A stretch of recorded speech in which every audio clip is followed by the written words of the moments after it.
Continuemos. Ok, ya.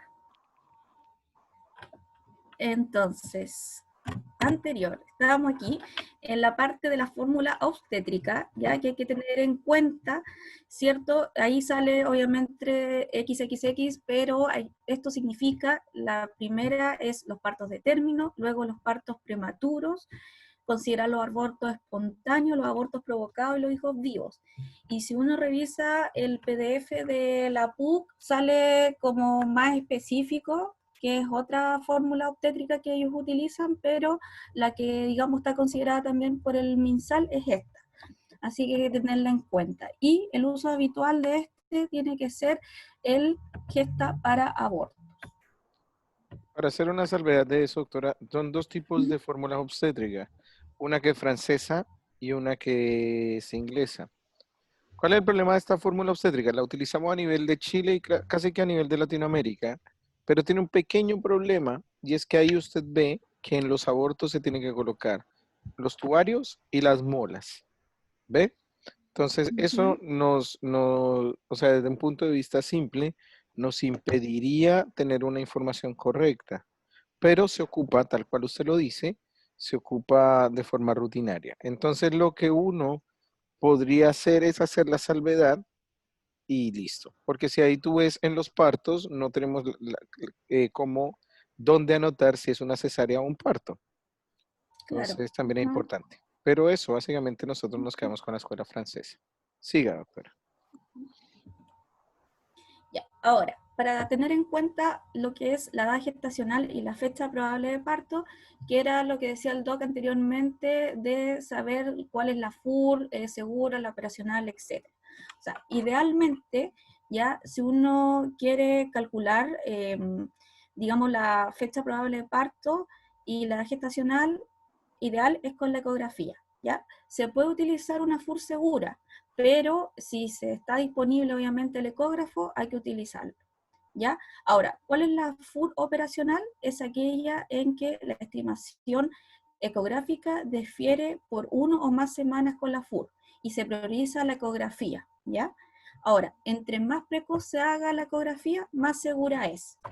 Ahora, otras formas que se puede utilizar son las aplicaciones que están en el celular, ¿ya? La antigua son los discos, como podemos ver aquí en la pantalla en la posición derecha, ¿ya? Lo otro es el conteo y también tenemos la regla de Nichols, que me faltó una, Que es la que más me gusta a mí, por si acaso, doctora. claro, que es la fecha probable de parto, donde se le suma 7 días a la FU, se le resta 3 meses o bien se le suma 9 meses.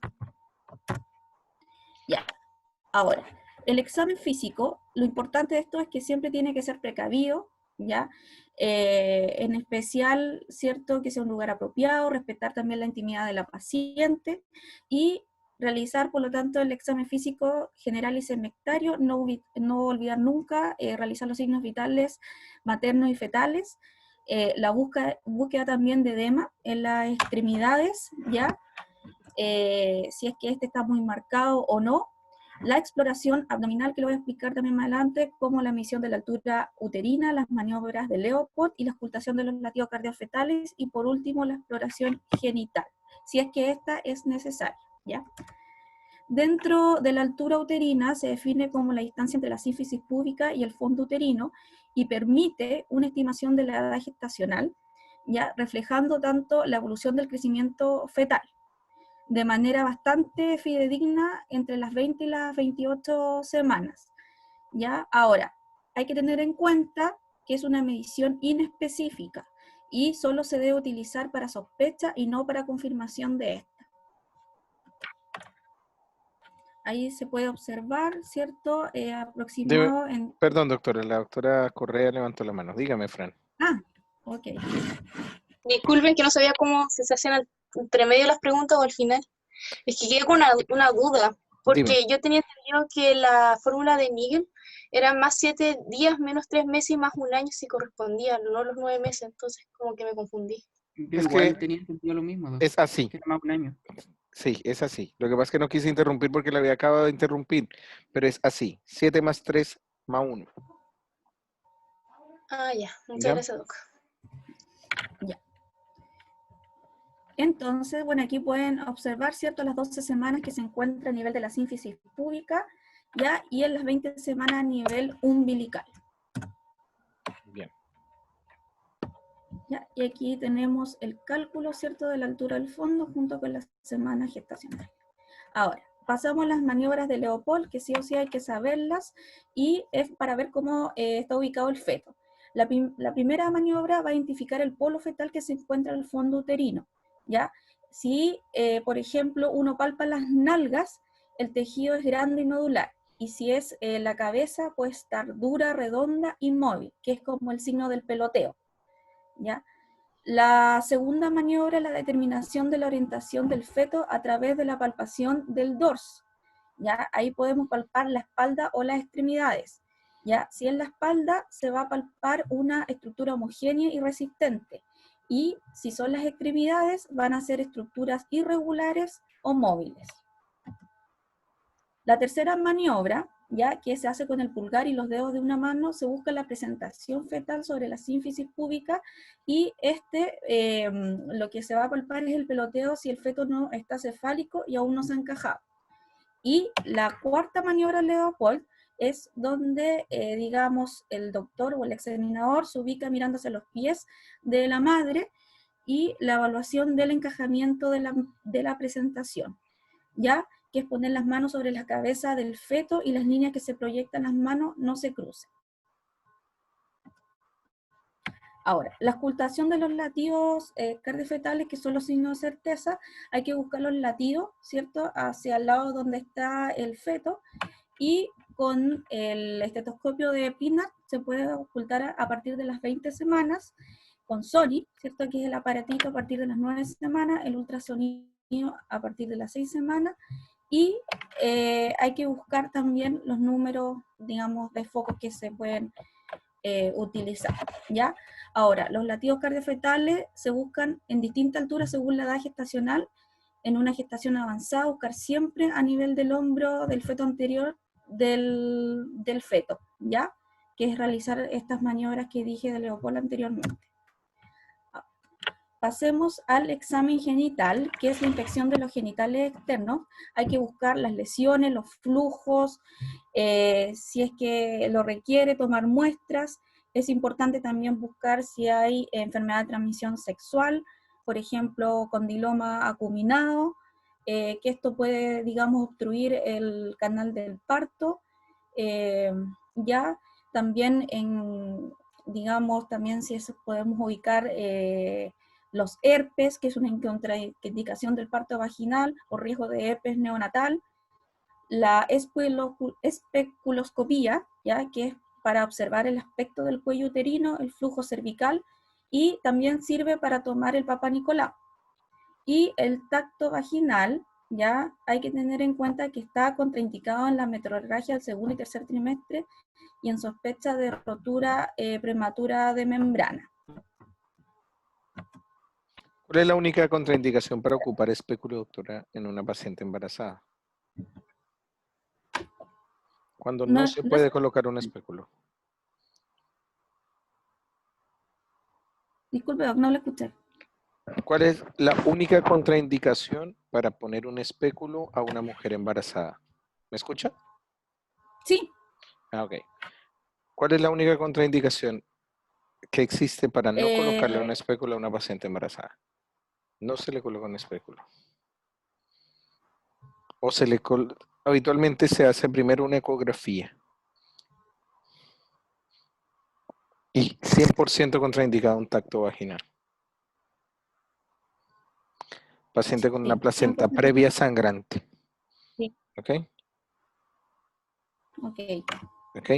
Es importante que manejen eso porque muchas pacientes creen que el hecho de verles el cuello del útero o tocarlo les puede generar un aborto.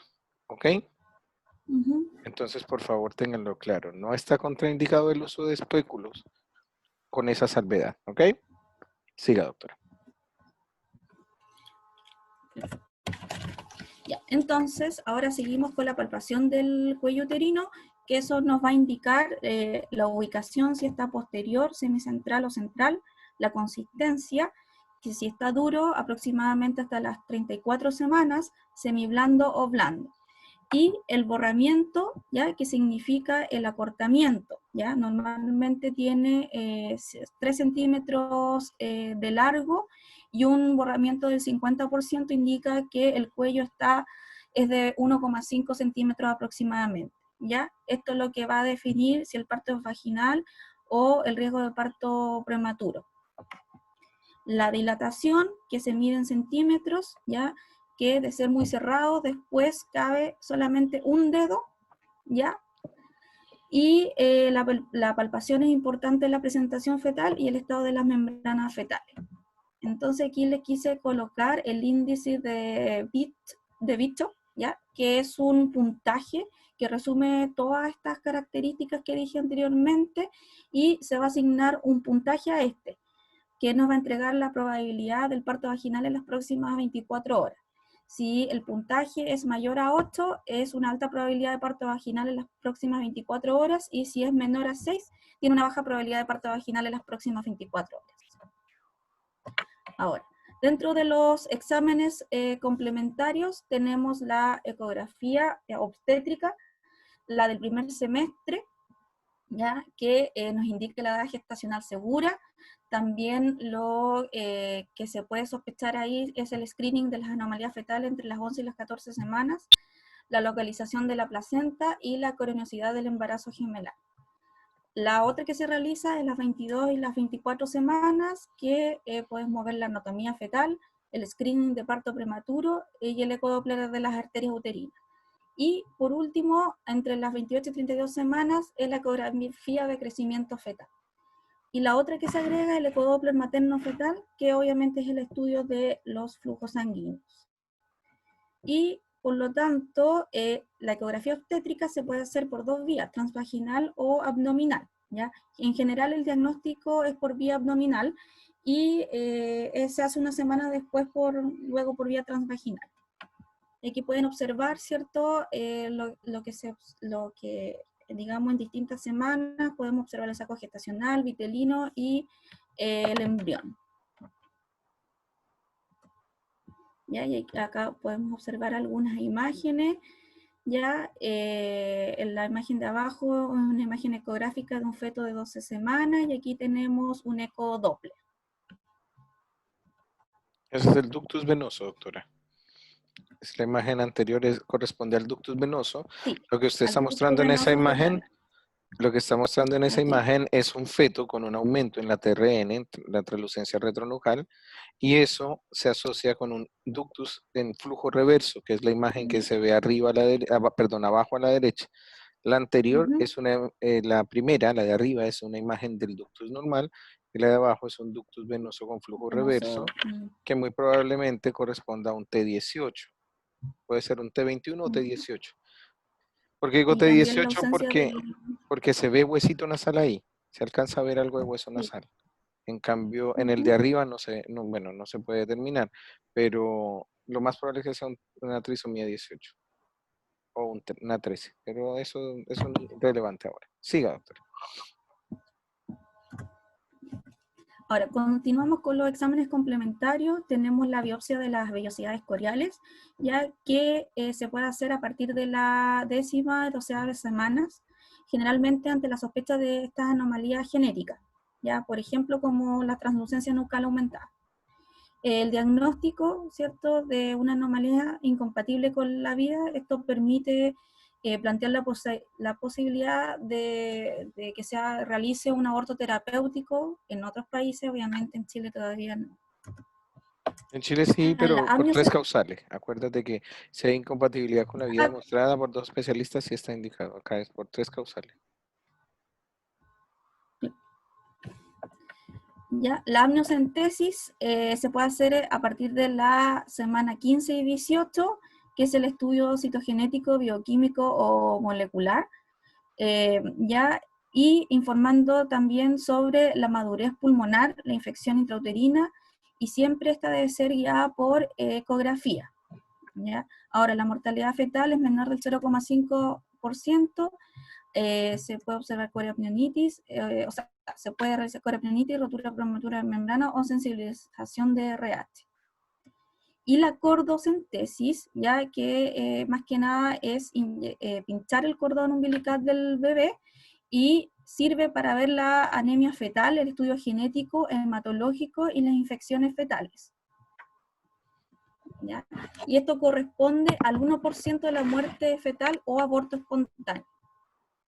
Entonces, acá podemos observar en la foto de aquí abajo que se está realizando una amniocentesis.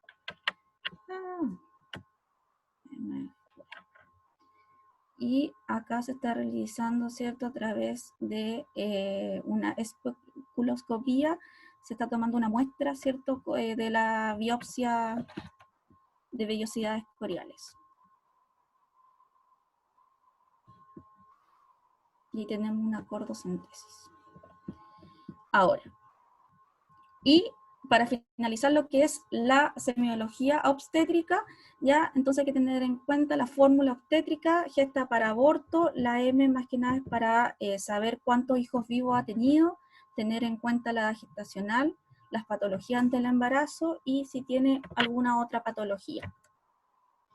Y a modo de conclusión, ya la obstetricia ha tenido grandes avances diagnóstico y terapéutico en estos últimos años, y pese a que la mejoría tecnológica, nada ha logrado sustituir la importancia de la historia clínica y el examen físico en la paciente obstétrica, ¿ya? Como por ejemplo el antecedente de un parto prematuro, que es el mayor factor de riesgo para un nuevo parto prematuro. Ahora continuamos con la semiología ginecológica, que obviamente tenemos que seguir el orden de anamnesis, examen físico general, ginecológico y luego los exámenes complementarios, y lo importante es obviamente hacer sentir cómoda a la paciente en un ambiente grato y privado, porque estamos hablando de la intimidad de ella y debemos respetar su privacidad. Bueno, obviamente la anamnesis se inicia con la relación médico-paciente, que es el principal elemento de orientación diagnóstica, escuchar, mirar, un ambiente adecuado, el uso de fichas clínicas, ya que eso evita los olvidos.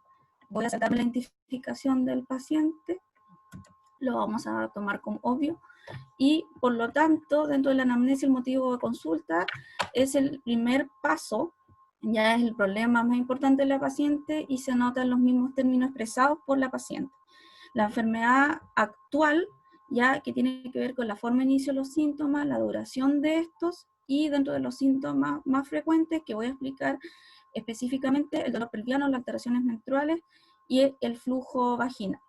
Hay que tener en cuenta que también pueden haber otros síntomas como sensación de peso o cuerpo extraño vulvo-vaginal, incontinencia urinaria, alteraciones vulvares, infertilidad, síntomas climatéricos, síntomas por uso de anticonceptivos, problemas sexuales, control y toma del Papa Nicolau, sospecha de embarazo y trastorno en el desarrollo de la pubertad. Ya. Dentro de la enfermedad actual, entonces, tenemos que considerar el flujo vaginal, tanto su aspecto, su color, la cantidad, el olor, el prurito vulvovaginal, los antecedentes previos, los tratamientos recibidos y la actividad sexual. ¿Ya? Ahora, puede ser los tipos de flujo, puede ser fisiológico, que sea la premenarquia, puede ser preovulatorio o actividad sexual. De tipo inflamatoria, ya es cuando es una reacción alérgica o por cuerpo extraño. Si es de tipo infeccioso, que es lo más común, tenemos que sospechar, ¿cierto?, las bacterias como la Giardia vaginalis, los gonococos y las clamidias. Dentro de los hongos, las candidiasis, los parásitos, las tricomonas vaginalis y los virus, los herpes. No hay Giardia, doctora. Acuérdate que la Giardia es un parásito, es la Gardnerella vaginalis. Ay, perdón, dije Giardia, no me... Perdón. Ok. Ya. Dentro de los tipos tumorales, lo más frecuente es los del cuello uterino, pero también pueden ser los de tipo en la vulva o en la vagina. Ya. A considerar también en la menstruación normal, obviamente el flujo cíclico regular, que los periodos van entre 21 y 35 días, aproximadamente en el 98% de los casos. El 15% corresponde a las mujeres que tienen ciclos de 28 días, ¿ya? y la duración del flujo no puede ser menor o igual a 7 días, que es la duración normal. La cantidad normal de estas es de 30 a 80 ml, principalmente los primeros 3 días, y la ausencia de dismenorrea invalidante. Ahora, hay que tener en cuenta que tiene 3 tipos de características, obviamente que es un evento universal, es el resultado de una estimulación secuencial de estrógeno y progesterona, y es inherente al inicio si está el fin del sangrado. Dentro de las alteraciones menstruales, no sé si Doc quiere que nombre todo esto. Mira, Después.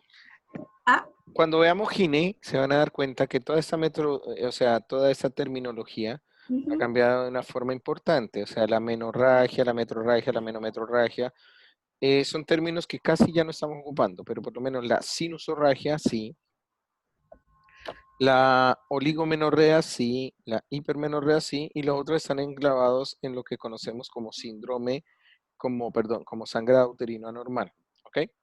ya. Pero sí es importante que conozcan la terminología antigua y de esa manera van a conocer la terminología nueva. Siga, doctor. Ya. Ahora, seguimos con el otro que tener en consideración, que es el dolor pelviano, ya que era lo que me preguntaba el doctor anteriormente. Por ejemplo, ahí encontramos la dispareunia, la dismenorrea, ya el dolor pelviano agudo o empuñalada, que eso es como el signo de ruptura de embarazo ectópico, o puede también orientar un absceso tubovárico, o una torsión de anexial patológica, o una salpingitis aguda. ¿Ya? Dígame, Doc, ¿va a decir algo? No, le escucho, siga, doctor. Y bueno, el de Mills-Meyer se dice. Mittels-Meyer. Ah, ya, que no sabía. Síndrome de Mills-Meyer o síndrome de mitad de ciclo. Ustedes saben muy claro. bien a qué me refiero. Sí. Seba, ¿sabes? Al Seba le voy a preguntar.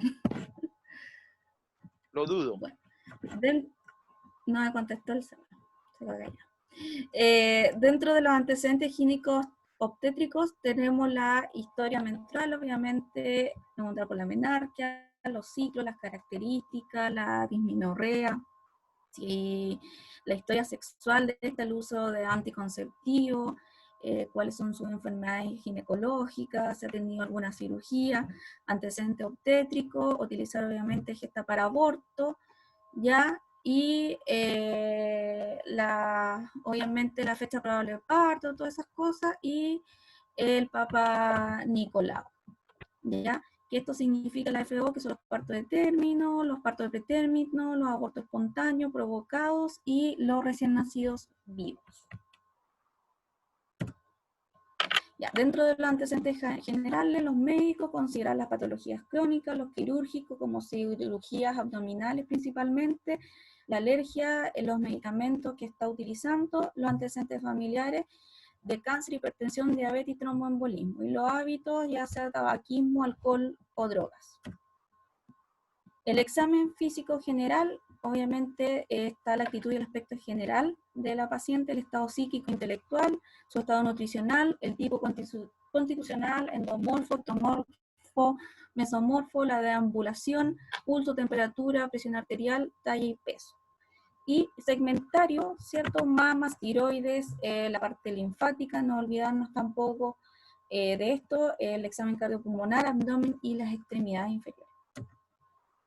Ya. Dentro de las condiciones básicas que debe tener un examen físico es obviamente la privacidad del paciente, un lugar que sea adecuado y confortable, respetar la pudor de la paciente, el resguardo, si es que es menor de edad, el resguardo del médico y la paciente obviamente que esté convencida, el uso de bata y lo principal, la vejiga vacía, excepto si es que hay incontinencia urinaria. Ahora, los elementos necesarios a considerar, como podemos observar, tenemos la mesa ginecológica, ya el piso, una iluminación adecuada, el instrumental con distintos tipos de espéculos que pueden observar aquí en la imagen a su derecha. Tenemos las pinzas de curación. No ¿Cuáles tipos sé de si espéculo conoce, se ve la doctora? flechita que estoy... ¿Cuáles Hoy tipos se de me olvidó espéculo? algún nombre. Bueno, tarea para la casa, para el informe tienen que estar los 5 tipos de Sí, pero los espéculos. tenía. Pero no no vas a colocarme espéculo desechable, espéculo de pasta, espéculo de metal. No, No, los no, sí sé los nombres. nombres. Ah, ya. Que... Sí, sí, no, no. Perfecto. ¿Para qué sirven esas Sí, torulitas que hay ahí? son las tórulas endocervicales. Ujú. Eso es para cuando se hace, eh, cuando se quema, se podría decir, el cuello uterino. No, sirven para tomar exámenes de PCR en cadena de clamidia o para tomar Ah, ya. para hacer serotipificación HPV. El CitoBratch sirve para tomar muestras del endocervix y la espátula de aire para el exocervix. Este el Cytobrach. Este es ¿Se el ve la CitoBratch. fechita que Ah, estoy? Doc, si no me equivoco, el espéculo de Cusco. ajá. Está el de Eh, Coolens. Bueno, Cusco, el de Collins, ah, falta Y otro, ahí faltan otros. este Faltan el de dos. Grape. De grape, sí. Sí, ahí está. Y las pinzas están las de curación, que es la de Foster, que es esta que está aquí abajo. Fester No sé se si dice. Se escribe Fester, Foester, pero se lee Fester. Fester. ¿Ya? ¿Ok? Y esta es la de Posi. Pocio tenáculo, claro. Esta es la pinza de Posi.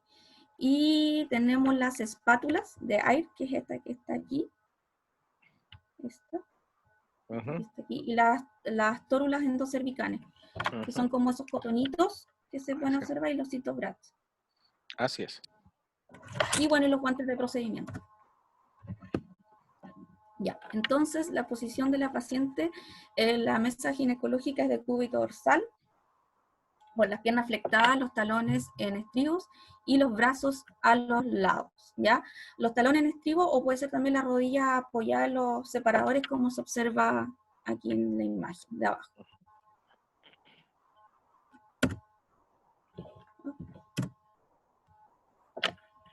El examen abdominal se hace obviamente al lado derecho de la paciente. La inspección hay que ver formas, cicatrices, cambio de coloración, distribución del vello, la palpación, que puede ser superficial o profunda, la sensibilidad, la resistencia muscular, si hay presencia o no de masas, a la percusión, que valora el meteorismo o si hay presencia de líquido libre, y la auscultación de latidos cardiofetales en caso de una paciente obstétrica. ¿Cómo valoramos la La distribución del cuello de forma objetiva en una paciente ginecológica? Porque yo puedo decir, paciente peluda, pero otro doctor puede decir paciente perfecta, ¿no es cierto? Porque puede que a él le gusten las mujeres peludas y a mí no. Entonces, ¿cómo yo le digo a un doctor que trabaja en los Estados Unidos, esta paciente es hirsuta, esta paciente no es hirsuta? Mm, Hay una escala, doctora, que se llama la escala de La voy a buscar. ya. ¿Alguien sabe para que le Sí, ayude a no, la no me doctora? la diga. Ah, ya, bueno, listo, entonces no le vamos a decir a la doctora. Escala Sí, es de mejor. hirsutismo, evaluación de hirsutismo. Siga, doctora. Ok. Dentro de la inspección de los genitales externos, ya, Pero antes de eso, hay bueno, otra escala para evaluar la madurez sexual de las pacientes, ¿no es cierto? así, ¿La colocaste después? Porque yo no la vi. Es la escala no, de... no, Ajá, Tanneron. de Tanner, que no justamente. la coloqué, Entonces es no la súper coloqué, pero es que importante obvié para como nosotros. que, No, hay cosas que son claro, estructurales y que son importantes. La escala de Tanner es como que tú me hables de obstetricia sin hablarme de Leopoldo. ¿Ok? Entonces la escala de Tanner es ya. fundamental porque determina de manera objetiva la madurez sexual de la paciente. ¿Ya? Es más, muchas veces tú no necesitas ni quitarle la prenda a la paciente y ya sabes que está en un Tanner 3, un Tanner 4, un Tanner 5, con mirarle el cuello, con mirarle las axilas. No Claro, necesitas las bajarle mamas. ni Ujú, siquiera necesitas quitarle el calzón. Le puedes decir que se quite la polera sin quitarse el sostén. De hecho, ujú. como tú lo decías anteriormente, la seguridad para la paciente debe ser igual o mayor que la del médico. Entonces, como nosotros, bueno, En ustedes no hay tanto problema, aunque yo he tenido casos de doctoras que han sido acusadas de abuso sexual por mujeres, pero en el caso de nosotros tenemos que salvaguardarnos nosotros, entonces es mucho más fácil tener claridad en este tipo de signos semiológicos y en estas escalas porque nos ahorran tiempo y nos muestran características que pueden ser fundamentales para el estudio ginecológico de una paciente. Siga, doctora. ¿Usted? Dígame, ¿Puedo doctora. hacer una consulta? Sí. Quería saber, porque usted dijo que podíamos evaluarlo sin recurrir a sacar la ropa interior y luego como, porque los estadios se ven cuando se evalúan con el botón mamario, con la areola, entonces, Claro, pero, ¿cómo o sea, serían? mira, es posible hacerlo y todo depende de, a ver, cuando una mujer va por, bueno, no voy a entrar en la vida personal de cada uno, pero cuando ustedes acuden por primera vez donde el ginecólogo, es una de las cosas más traumáticas para una mujer si no se le da la acogida suficiente. Entonces, de acuerdo al motivo de consulta que tenga nuestra paciente, asimismo debemos actuar en búsqueda de, si la paciente va simplemente porque quiere iniciar terapia anticonceptiva y ya inició vida sexual, es mucho más fácil de abordar desde el punto de vista morfológico.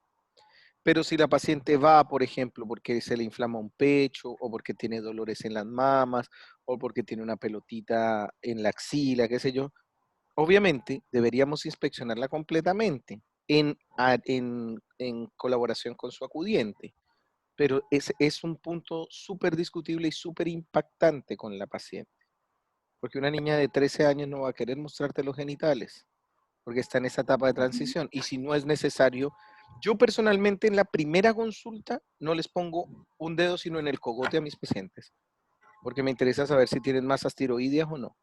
Es lo único que veo. Y si acaso les hago sacar la polera y el sostén, si es que vienen por amenorrea, porque sí, o porque estoy sospechando un PCO, qué sé yo. De lo contrario, hay muchas otras formas que puedo ocupar y dejo las obstrucciones del tracto genital inferior para el final. Entonces ya, por ejemplo, si vienen por una dismenorrea severa, te pido su ecografía transabdominal, qué sé yo, y una vez que tengo el estudio completo, ahí le digo, bueno amor, ya hoy nos conocimos, ya tenemos dos consultas, ahora mamá te va a acompañar a que te saques tu ropa interior y yo voy a mirar, no voy a introducir nada, no te voy a hacer daño en tus genitales, pero necesito comprobar que todo esté en orden. Eso es todo. Porque si ustedes entran de frentón a desnudar a la paciente, sobre todo en las pacientes niñas o en las abuelas, se van a encontrar con problemas. ¿Ok? Entonces, siempre piensen que la que se va a quitar el calzón es ustedes y verá que se van a dar cuenta que van a disminuir mucho la tasa de falsos exámenes. Ahora, no quiero que tengan un mal concepto, porque quien no mete el dedo, mete la pata. Entonces, la semiología y la clínica superan cualquier tipo de exámenes, pero en lo posible tenemos que ser equilibrados y mesurados cuando vamos a entrar a examinar a nuestros pacientes. ¿Vale? Vale. Bueno, doctora, se nos quedan 4 minutos y me están llamando para la charla con Sí, la señora Susan. Póngame atención lo que vamos a hacer. Si es que ustedes quieren, ya. ¿qué les parece? Los estudiantes de quinto están en vacaciones. ¿Qué les parece si yo ocupo las 2 horas del miércoles, que es de 2 a 4, en terminar la charla de la doctora Carolina y la siguiente charla que tenemos? Así avanzamos un poquito más. ¿Pueden o tienen alguna actividad pendiente? Sí, Héctor, yo al menos puedo, no tengo ningún problema. Bueno, pónganse de acuerdo entre ustedes porque no faltan, no, es que yo tenía hora con el dentista, no, es que viene mi pololo, no, es que esto, no. Pónganse de acuerdo por interno, tírense las mechas y cuando se pongan de acuerdo me avisan, ¿ya? Me mandan un mensaje por el Ok. WhatsApp. No es obligatorio, si tienen otras actividades, yo respeto su horario porque en estricto rigor es el del lunes, pero la idea sería aprovechar. Dígame, doctora. Lo voy a plantear por acá mismo, que yo tengo que trabajar hasta las 3. Me podría conectar después de las 3. No importa, doctora, mire, la idea, mire, Ya. póngame atención. Yo le voy a decir una cosa. Esto va a estar en la plataforma. Así es que la primera hora podría... ¿Y a quién le toca la charla el próximo miércoles? Al Seba. El próximo lunes. No. No, o sea, sería el miércoles. Porque estamos hablando de que es el miércoles, ¿no? Ah, bueno, termino yo, no sé quién le toca. El Seba. Ya, no se preocupe, doctora, que todo va a quedar grabado. No va a estar en inferioridad de condiciones. Aparte que las doctoras van a correr. Que me Bueno, falta... sí, yo creo que probablemente nos demoremos media hora más. No tanto, doctora, porque acuérdese que no es una Sí. tesis. Y, Sí. No, no. y después seguimos con el SEBA.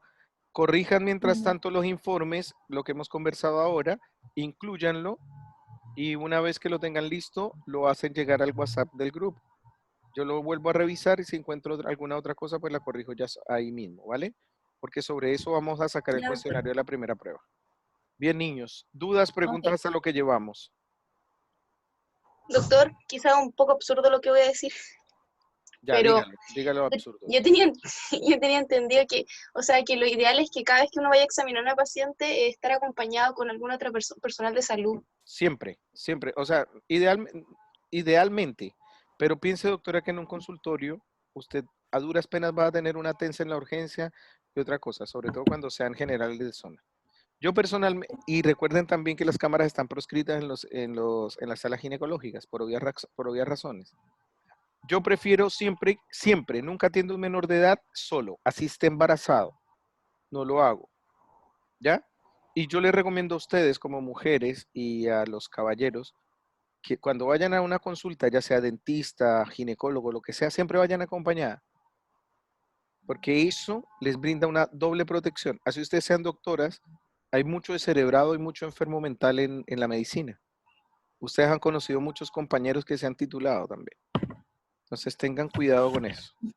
Para prevención, bueno, ustedes han visto por la tele todos los casos de ginecólogos chanta que hay y que están presos. Entonces es mejor cuidarse. ¿Ok? Bien, muchachos, me alegraron la tarde. Cuídense, sigan estudiando. Nos vemos el martes de 2 a 4 y de 3 a 4 con la doctora Miércoles. Gallardo. Eso, el miércoles, Gracias, perdón. doctor. Doctora, cuando yo digo martes, quiero decir miércoles, ¿ya? Ah, ok. Disculpe. No, mentira. Ok. No, yo digo por la Caro, que la Caro se conecta a las 3. Un abrazo, muchachos, que Ah, estén bien. ya. En un rato Ahí nos más. ponemos de acuerdo la visión. Vale, por favor, avísenme. Que Ya. estén bien, no descansen, Chao, estudien. Chao, doctor. Que Vale. tenga buena tarde. Gracias. Bye, bye, chao. Linda tarde, descanse. Chao.